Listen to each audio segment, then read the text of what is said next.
다 같이 마음과 뜻과 정성을 모아 하나님께 어버이 주일 예배를 드리겠습니다.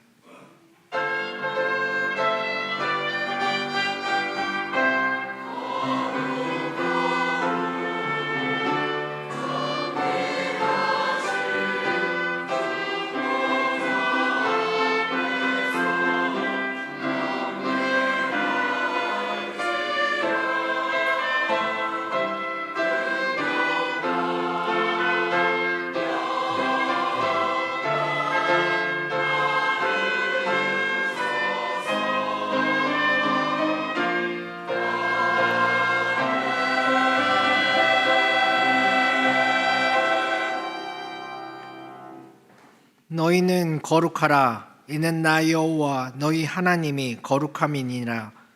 너희 각 사람은 부모를 경외하고 나의 안식일을 지키라. 나는 너희의 하나님 여호와이니라. 우리를 사랑해 주시는 하나님 아버지, 실록이 짙어가는 5월 둘째 주일에 주의 자녀들이 은혜를 사모하며 이 예배의 자리로 나와왔습니다.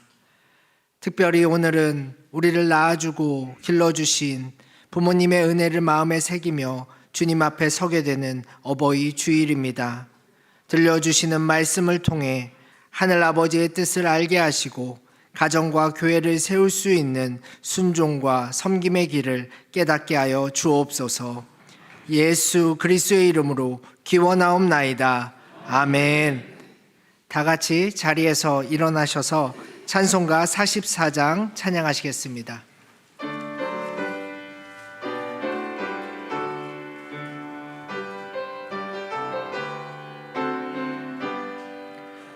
지난 일의 동안에 예수 인도했으니 주의 전에 모여서 감사 찬송합니다.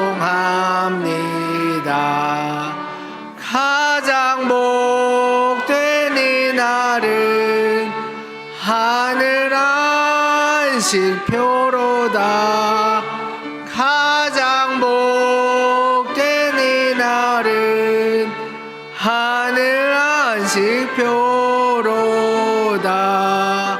주의 공로 힘입어 은혜 주신 빌때에 화목하게 하시고 죄를 벗겨주소서.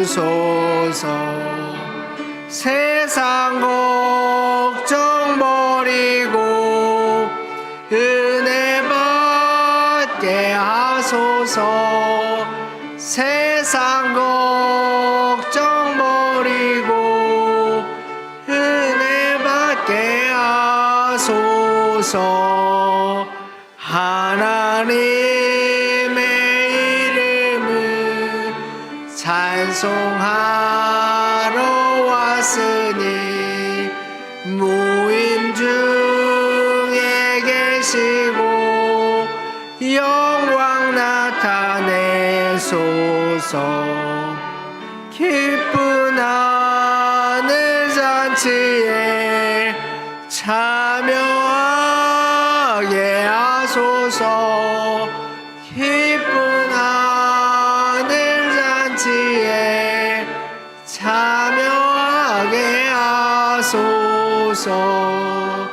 주의 기쁜 복음을 모두 듣게 하시고 주의 은혜 베풀어 위로하여 주소서. 주님 오실 때까지 이날 지키리로다. 주님 오실 때까지 이날 지키리로다. 아멘.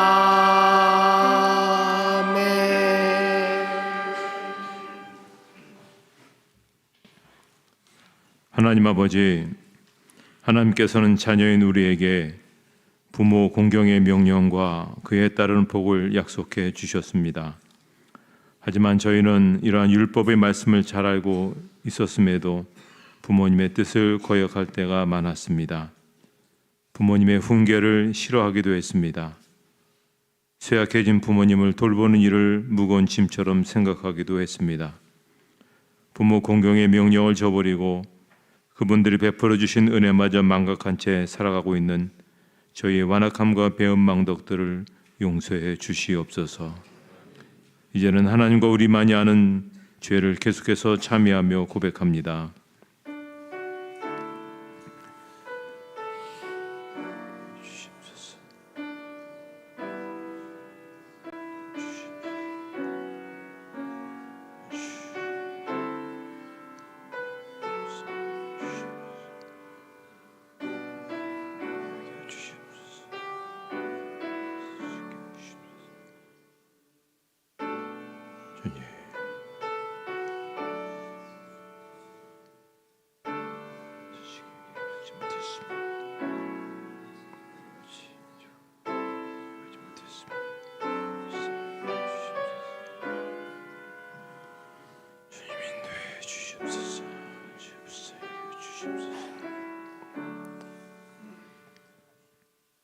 이 시간 참여하는 자들에게 주시는 하나님의 용서의 말씀이십니다.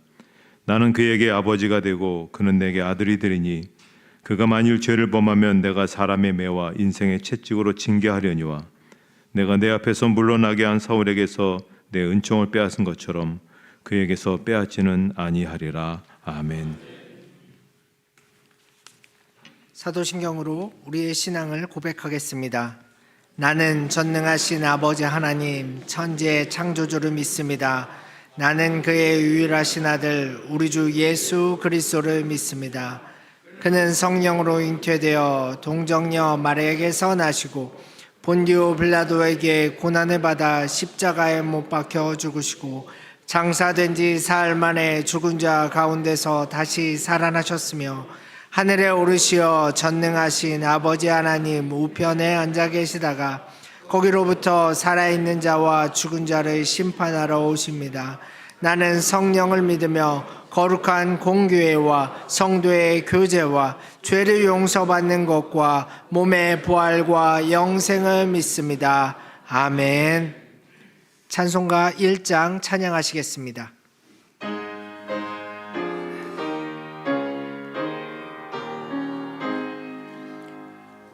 만복의 근원 하나님 온 백성 찬송 드리고 저천사여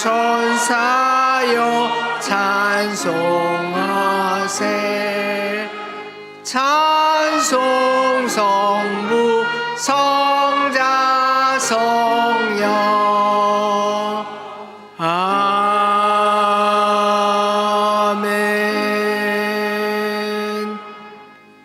자리에 앉으신 후 교독문 98번 어버이 주일 말씀을 교독하시겠습니다.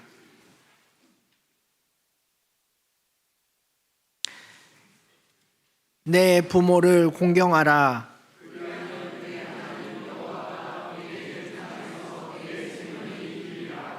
내 아들아, 내 아비의 훈계를 들으며 내 어미의 법을 떠나지 말라.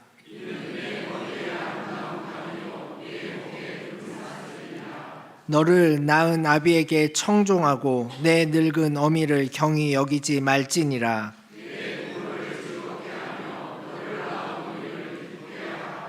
자녀들아, 주 안에서 너희 부모에게 순종하라. 이것이 옳으니라.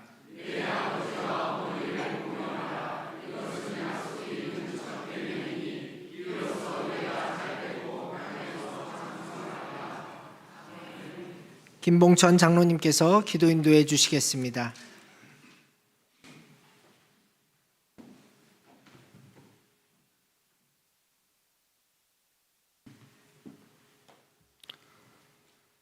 천지 만물을 창조하시고 우리들을 창조하신 창조주 하나님 아버지, 그 하나님 아버지 앞에 엎드려 하나님의 자녀들이 예배하오니 우리의 예배를 받아 주시옵소서.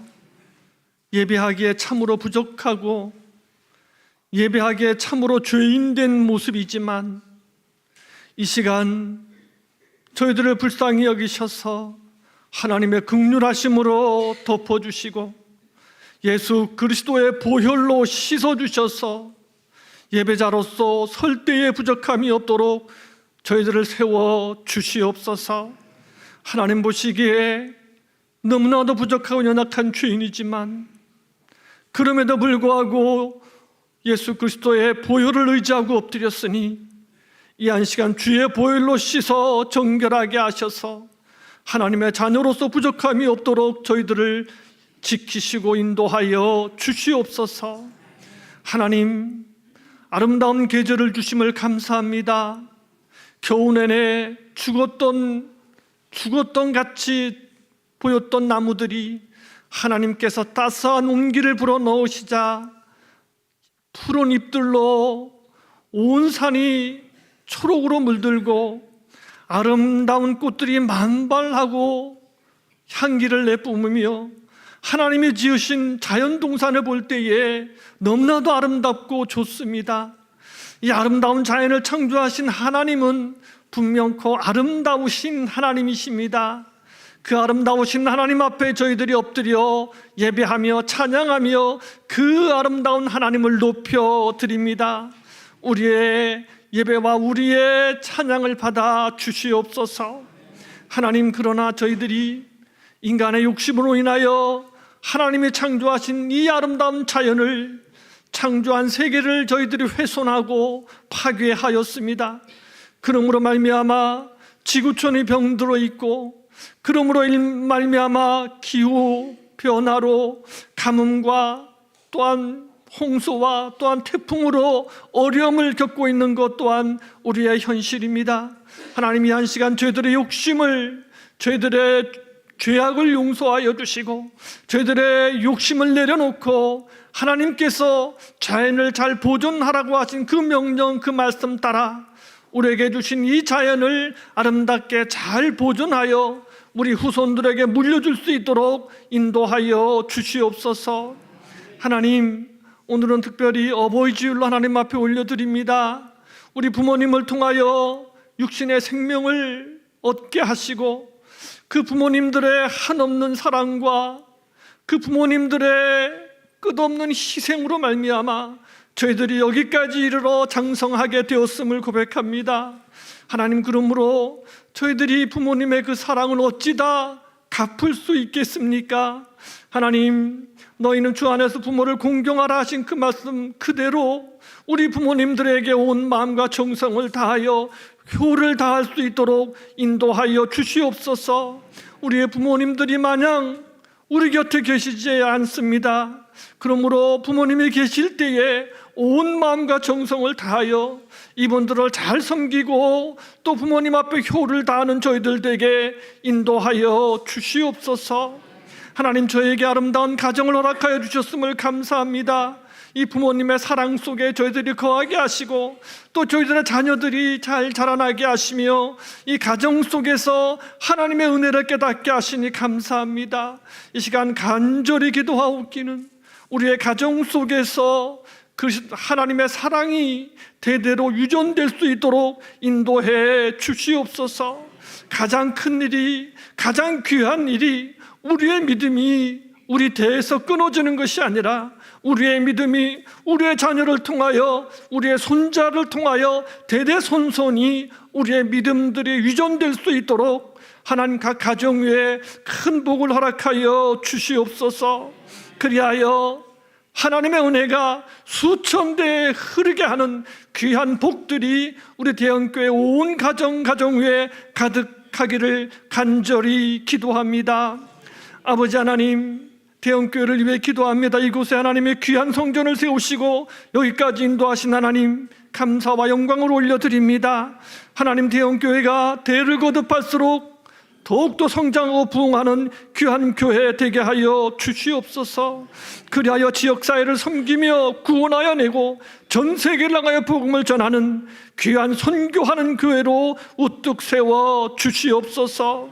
아버지 하나님, 10월 달에 항정직 선거를 앞에 놓고 있습니다.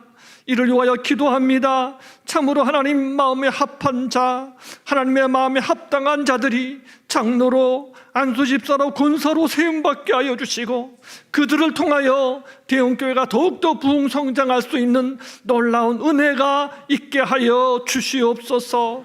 온 교우들이 이를 위하여 기도하오니 항정직 선거위에 하나님 함께하여 주시기를 간절히 기도합니다. 이 나라와 민족을 위해 기도합니다. 참으로 어려운 가운데 있습니다. 할 수 없게 안정되게 하여 주시옵소서. 이제 대통령 선거를 앞에 놓고 있습니다. 하나님 간절히 기도합니다.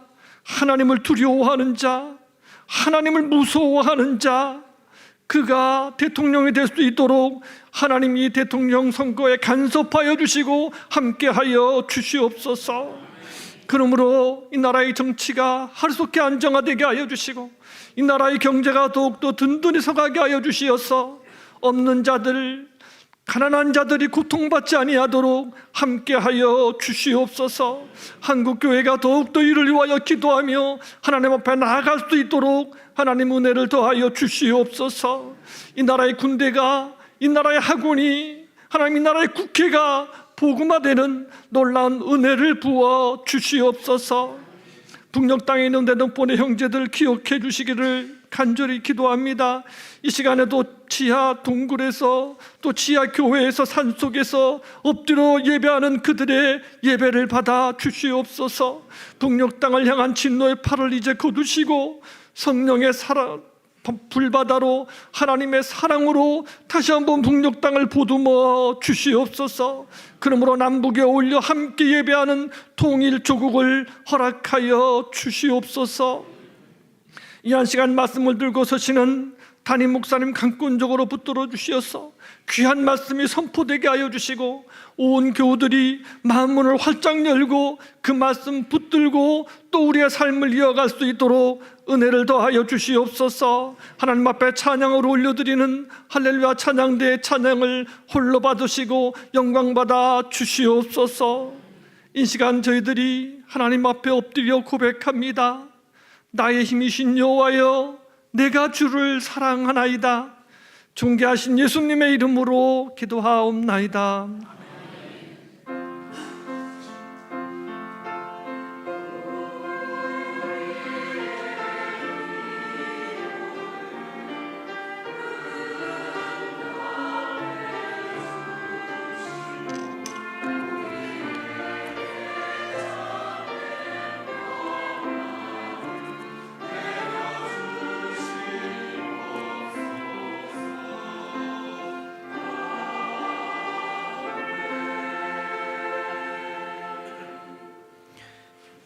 오늘 우리에게 주시는 하나님의 말씀은 신약 에베소서 6장 2절의 말씀입니다. 에베소서 6장 2절의 말씀 신약 성경 316쪽에 있습니다. 하나님의 말씀을 봉독하겠습니다. 내 아버지와 어머니를 공경하라. 이것은 약속이 있는 첫 계명이니. 할렐루야 찬양대의 찬양이 있은 후 담임 목사님께서 당신 덕분에 내가 있습니다 라는 제목으로 말씀 선포해 주시겠습니다.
네, 감사합니다. 오늘 찬양이 제 설교의 문을 열게 되는 그런 계기가 되는 것 같습니다. 사실 우리는 어버이 주일을 맞이할 때마다 부모님 공경에 대한 마음을 다시 한번 갖게 됩니다.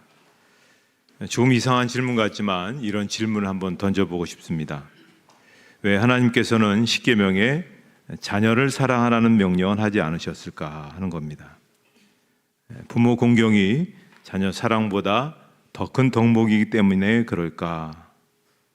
그렇게 생각하지는 않습니다. 십계명에 하나님께서 부모를 공경하라고 말씀하신 이유는 부모 공경이 참으로 어려운 일이기 때문이 아닌가 그런 생각이 듭니다. 오늘 이 시대에 저명한 미국의 사회학자인 모리 슈워츠 교수가 많은 좋은 그런 책들을 썼는데요. 이토록 멋진 인생이라니 모리가 화요일에 다하지 못한 마지막 이야기라는 그런 책에서 어떻게 노인들을 행복한 삶으로 이끌어 줄 수 있을지에 대한 고민과 해결 방안에 대해서 이야기하고 있습니다. 그런데 이 책에는 노인 차별, 노인 낙인이라는 용어가 굉장히 많이 등장합니다. 왜냐하면 이 사회 속에 노인에 대한 차별과 편견, 또 노인으로 낙인 찍는 이러한 일들이 많이 일어나기 때문이다라고 보게 됩니다. 저자는 그런 일들이 일어나는 이유를 몇 가지 제시하는데요. 첫째는 개인주의의 만연이라는 겁니다. 개인주의는 개인이 독립해서 스스로 살아간다는 그런 의미를 갖고 있습니다. 개인주의가 만연한 사회에서는 스스로 자기 자신을 돌보지 못하고 누군가에게 의존해서 살아야 하는 사람은 평가절하될 수밖에 없다는 것이죠. 두 번째는 돈을 중시하고 있는 사회적인 분위기입니다. 돈을 중시하는 사회 속에서 은퇴 후 수입이 없으면 사회는 그를 실패자로 낙인 찍는다는 겁니다. 연금 수급자, 저소득층 같은 범주에 두고 생산성 없는 사람들로 차별한다는 것이죠. 세 번째는 젊음을 숭배하는 현대적 문화입니다. 모든 매체와 문화가 인격보다는 외모와 젊음을 중시하는 분위기라는 것이죠. 그러다 보니 왜소하고 늙은 모습으로 살아가는 노인은 별로 매력 없어 보이는 겁니다. 네 번째는 속도와 효율성에 대한 현대 욕구입니다. 현대에 빠르게 변화하는 속도감에 노인들이 적절하게 대응할 수 없기 때문에 노인층을 무시하고 낡은 기계처럼 여긴다는 겁니다. 이렇듯 세상에는 노인들이 냉대받을 수 있는 이유들이 참 많이 있습니다. 참으로 안타까운 그런 실정이죠. 결국 우리 모두는 다 노인이 되어가는 것입니다. 아브라함은 100세의 외아들 이삭을 낳았습니다. 얼마나 좋았을까요? 눈에 넣어도 아프지 않을 겁니다. 세월이 꽤 흘렀습니다. 아브라함이 120세 정도 되었을 때 이삭은 10대 후반에 청소년을 맞이했습니다. 아브라함이 듬직하게 자란 아들을 보면서 얼마나 대견하고 흐뭇했을까 한번 상상을 해봅니다. 그러다 어느 날 하나님께서 아브라함을 부릅니다. 그리고는 황당한 명령을 내리시죠.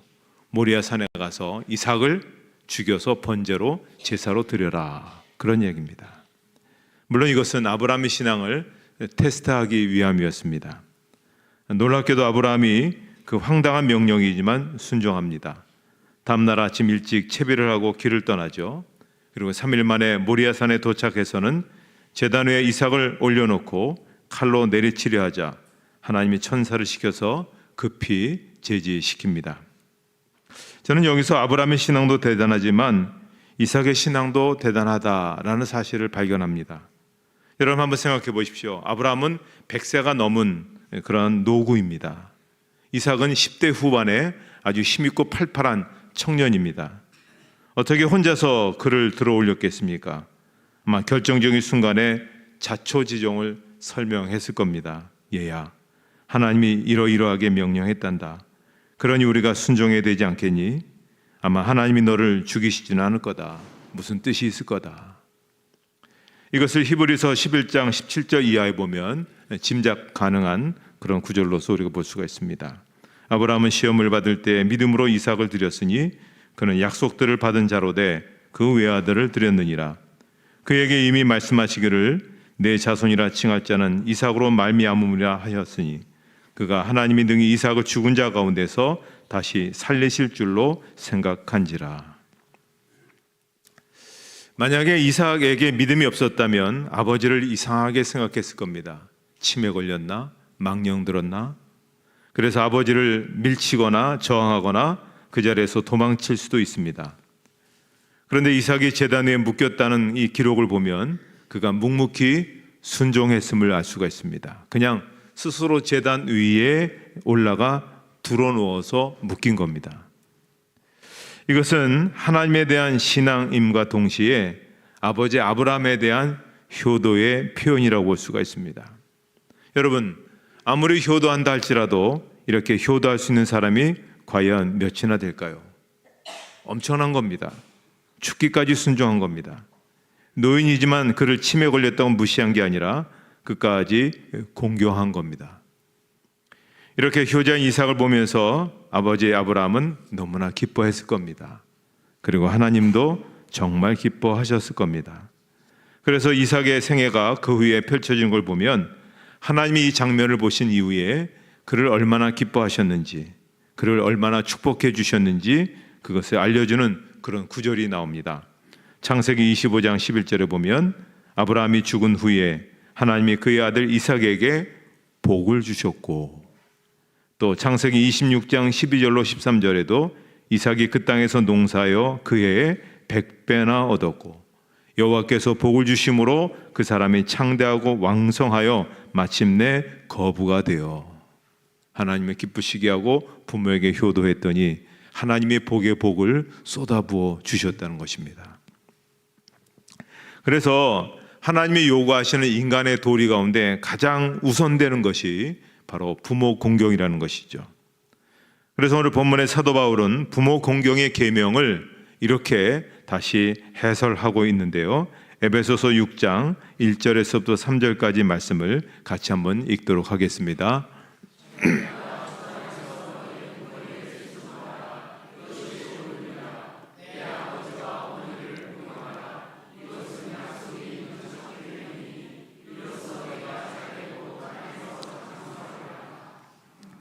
여기 첫 계명이라는 것은 사람에 대한 계명 중 첫 번째로서 가장 중요하다, 그런 얘기고요.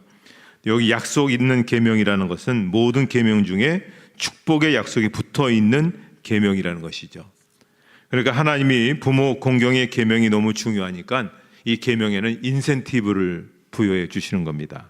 하나님께서 여기에는 포상을 해 주시겠다. 이 계명만큼은 내가 포상을 내려 주겠다. 이런 얘기입니다. 그에 반해서 이 계명을 어기면 큰일 난다고 경고하십니다. 축복 대신 저주와 징벌이 임한다는 것이죠. 이것은 성경에 너무도 많이 나오고 있습니다.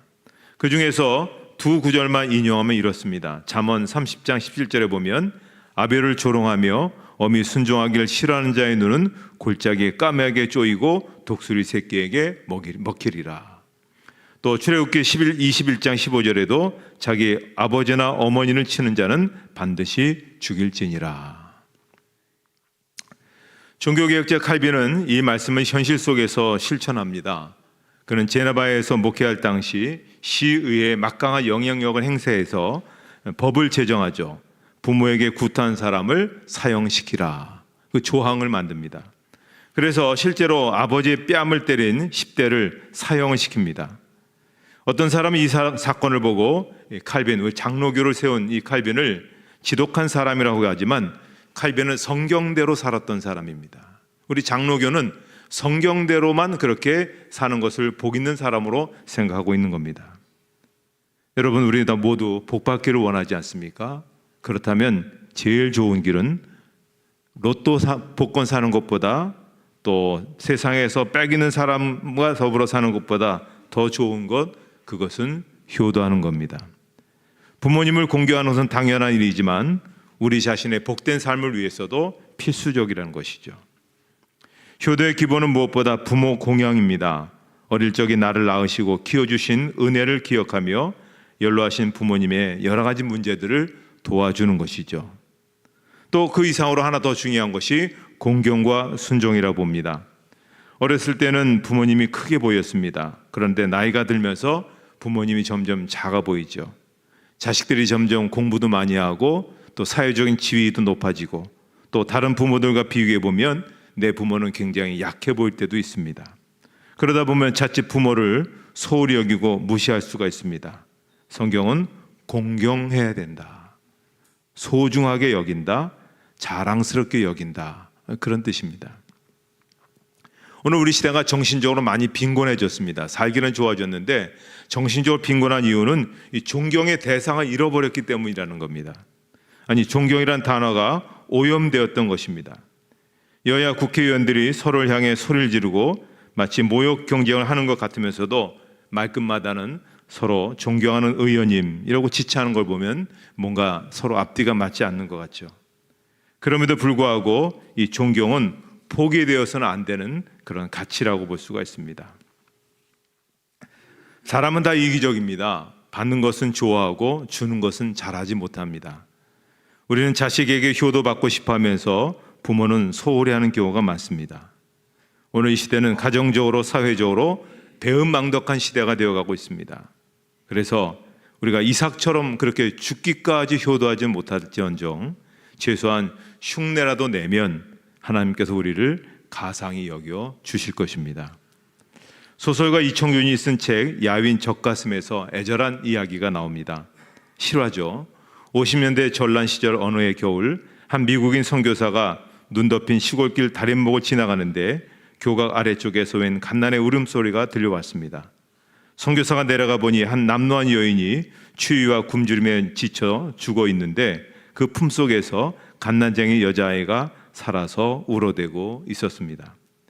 추위 속에서도 아이가 살아남는 것은 그 어미가 자기 옷을 벗어 아이를 꼭꼭 감싸 안고 죽었기 때문이죠.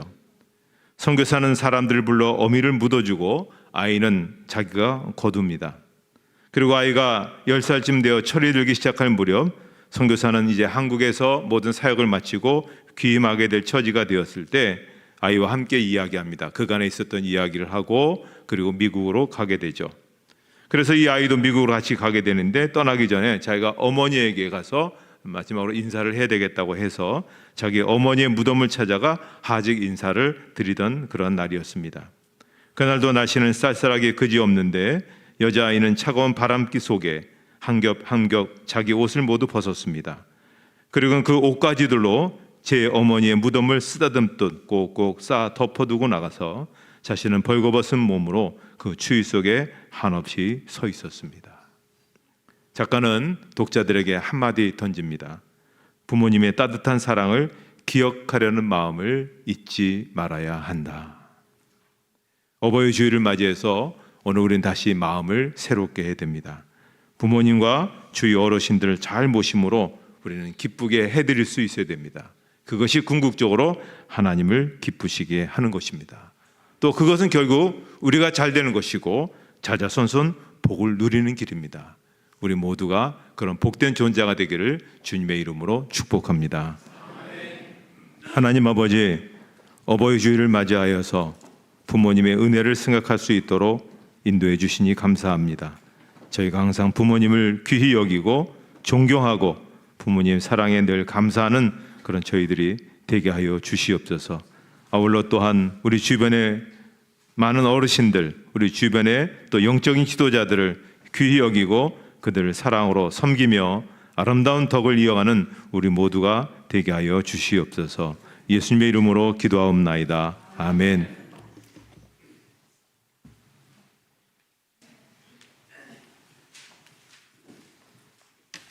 결단의 찬송 579장 찬양하시겠습니다.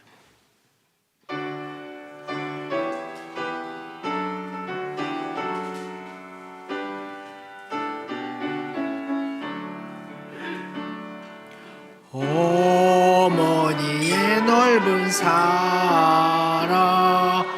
귀하고도 귀하다. 그 사랑이 언제든지 나를 감싸줍니다.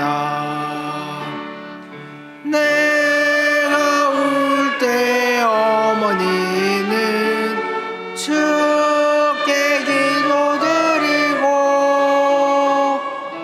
내가 기뻐 찬송 부르십니다. 아침 저녁 읽으시던 어머니의 성경책 손때 남은 구절마다 모습 본 듯합니다. 믿는 자는 누구든지 영생함을 얻으리. 들려주신 귀한 말씀 이제 힘이 됩니다. 홀로 누워 괴로울 때 헤매다가 지칠 때 부르시던 찬송 소리 귀에 살아옵니다. 한석에서 샘물 나고 황무지에 꽃피니 예수님과 동행하며 두려울 것 없어라. 온유하고 겸손하며 올바르고 굳세게 어머니의 뜻 받들어 보람있게 살리라. 풍파많은 세상에서 선한 싸움 싸우다 생명신에 흐르는 물 길이 함께하리라. 찬송 51장 1절을 찬송하며 봉헌하시겠습니다.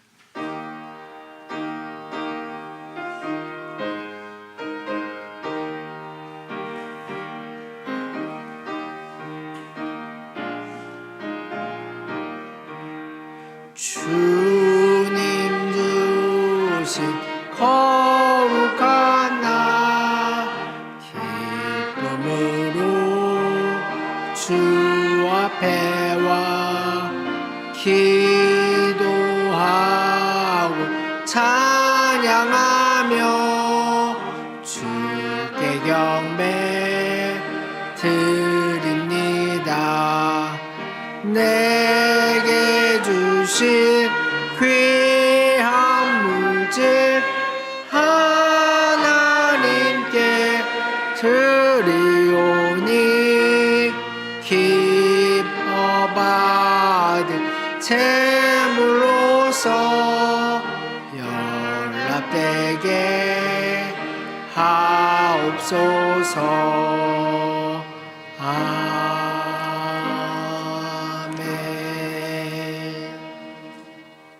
사랑의 하나님 아버지, 저희 삶의 모든 것이 주님의 은혜임을 고백합니다. 생명도 건강도 재능도 기회도 모두 주님께서 주신 것입니다. 저희는 그저 청직일 뿐임을 고백합니다. 오늘 여기에 드리는 이 헌금은 주님께 받은 것 중 일부를 감사의 마음으로 다시 드리는 고백입니다. 여기에 11조 감사 주정 선교 건축 자아 사랑의 쌀로 하나님 앞에 바칩니다. 바친 이들을 기억하시고 그들을 굽어 살펴주셔서 그들의 생업에 그들의 직장 위에 복을 더해 주시옵소서. 영향력이 더 확대되게 하여 주시옵소서. 환난을 벗어나게 하여 주시옵소서. 치유와 회복이 있게 하여 주시옵소서. 주님, 저희가 드리는 이 예물이 사람의 뜻이 아닌 하나님의 계획 속에서 사용되기를 원합니다.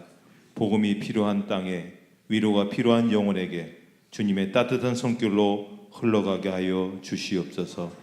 이 물질을 드리면서 저희 모든 것을 주님께 드리는 훈련 있는 삶이 되게 하여 주시옵소서. 때로는 부족하고 연약한 모습을 드러내기도 하지만 언제나 주님을 의지하는 겸손한 믿음의 사람들로 살아가게 하여 주시옵소서. 예수님의 이름으로 봉헌 기도드리옵나이다. 아멘.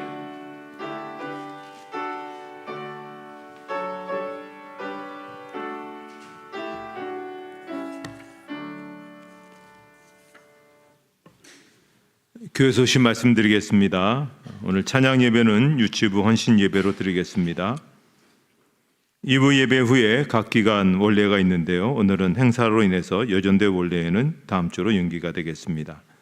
오늘 점심 식사는 어버이 주일을 맞이해서 여전도 협의회에서 정성으로 준비해 주셨습니다. 그래서 예배 후에 식당으로 내려가실 때 오늘만큼은 70세 이상 어르신들이 먼저 입장할 수 있도록 좀 젊으신 분들은 좀 양해를 해 주시면 고맙겠습니다. 그다음 대형 경로대학이 이번 주 목요일에 있습니다. 다른 사항들은 주보를 참조해 주시기를 바랍니다. 이제 다 같이 일어나셔서 우리 주변에 있는 분들과 함께 사랑 인사를 나누겠습니다.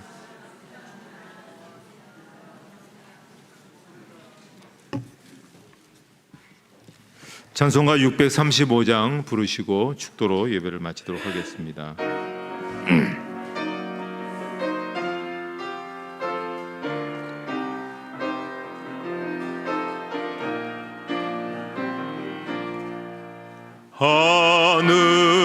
하늘에 계신 아버지 이름 거룩하사 주님 나라 임하시고 뜻이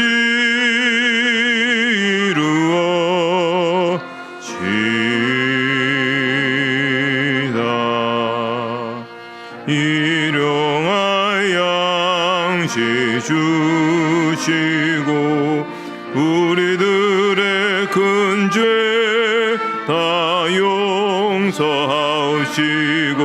또 시험에 들게 마시고 악에서 구원하소서. 대개 주의 나라 주의 권세 주의 영광 영원히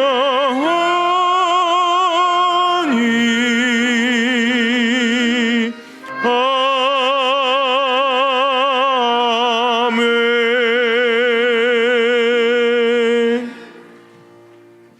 이제는 우리 주 예수 그리스도의 은혜와 하나님 아버지의 사랑하심과 성령의 인도하심과 교통하심이 모든 성도들 머리 위에 이제로부터 영원토록 함께 없으기를 축원하옵나이다. 아멘.